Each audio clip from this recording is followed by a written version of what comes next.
ఇప్పుడు తనుజ్ ఏం చెప్పారంటే ఇది సింపుల్ పాయింట్ మా నీటివ్ పాయింట్. గో నానా గో అని ఎందుకన్నారంటే ఆల్రెడీ అతను 2 రింగులు వేసేసాడు, 2 లెవెల్స్ కంప్లీట్ చేస్తాడు, లాస్ట్ లెవెల్ కంప్లీట్ చేయాలి. సో కంప్లీట్ చేసేది నువ్వు రింగ్ వేసేసాయి, ఆవిడ తప్పు ఉంది కదా, ఆవిడకి కానీ ఒకవేళ కానీ ట్రయాంగిల్ దొరికి పెట్టకపోతే నువ్వు గెలిచేస్తావు నానా అనే పాయింట్ ఇది. అందుకని అతను వెళ్ళి హడావిడిగా తన థర్డ్ పార్ట్ కూడా ఫినిష్ చేస్తాడు. ఆ లోపల రీతు చౌదరి తనకు దొరికిన ట్రయాంగిల్ కూడా తీసుకొని వచ్చి అక్కడ పెట్టడానికి ట్రయాంగిల్ ఎదుగుతూ ఉంటుంది. ఆ లోపల ఆయన ఫినిష్ చేసి తన రింగ్ వేయాలి కదా, 3వ రింగ్ కోసం వెతుకుతూ ఉంటే 3వ రింగ్ లేదు అక్కడ.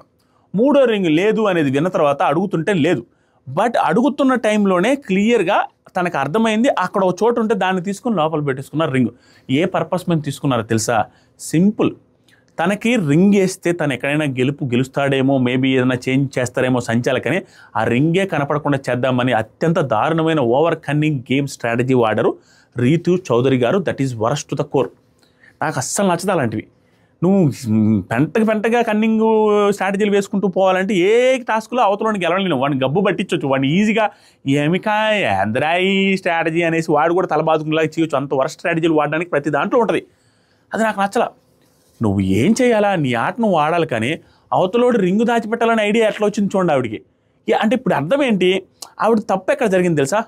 నాది రైటే, భరణి గారు ఏం మాట్లాడుతున్నారండి, అది రైట్ ట్రయాంగిల్గా ఏంటండి అన్నావిడ.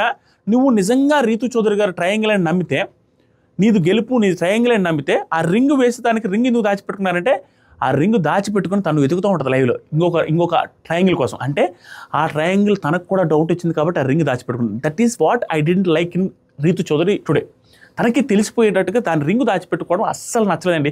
మీలో చాలామందికి అది నచ్చే ఉండదు, నచ్చకూడదు కూడా. అది ఎవరికైనా రాంగ్ అని అనిపిస్తుంది.